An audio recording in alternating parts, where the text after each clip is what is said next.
ఏపీలో మత సామరస్యాన్ని కాపాడే సత్తా టీడీపీకే సాధ్యమని కర్నూలు పార్లమెంట్ టీడీపీ అభ్యర్థి బస్తీపాటి నాగరాజు తెలిపారు.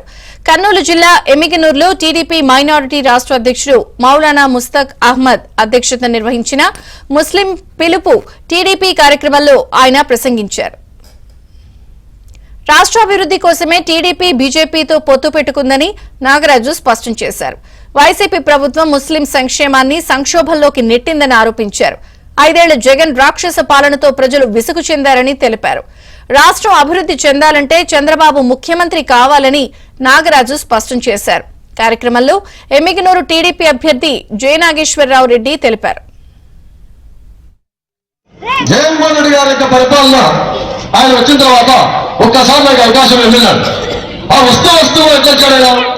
వాళ్ళమ్మను ఒకసారి బైబిల్ చర్చి బైబిల్ పట్టుకొని ఒకసారి చెల్లెలు పెట్టుకొని ప్రాణం మొదలుపెట్టారు. మొదలుపెట్టి ఒక్కసారి మా అమ్మకు ఓటేయండి చంద్రబాబు గారు వాళ్ళ అమ్మగారు తండ్రి చనిపోయిన పిల్లవాడు ఒకసారి అవకాశం వెళ్ళి తల్లి చెప్పింది. చెప్పిన తర్వాత నూతన వర్షం వినిపిస్తూ దారి పొత్తం బ్రహ్మాండమైన మాటలు చెప్పుకుంటూ ప్రయాణం సాగించి అందులో భాగంగా 150 సీట్లు కలిగి విధంగా మనం కథ పెట్టాం. సరే రాజశేఖర రెడ్డి గారి యొక్క పరిపాలన సరిలే అంతకంటే ఇంకా బాగా చేస్తామని వచ్చాం. ఆ తర్వాత ఏమైంది? ఆయన యొక్క రాక్షస పరిపాలన మొదలు పెట్టారు. ప్రజాక్షేత్రాన్ని కూల్చివేసి అమరావతిలో మనందరి కోసం ఒక అమరావతి మనందరికీ మామూలు జనరల్ ఇల్లు కావాలి. జనరల్ ఉండాలంటే మన రాష్ట్రానికి ఒక ఇల్లు కావాలా.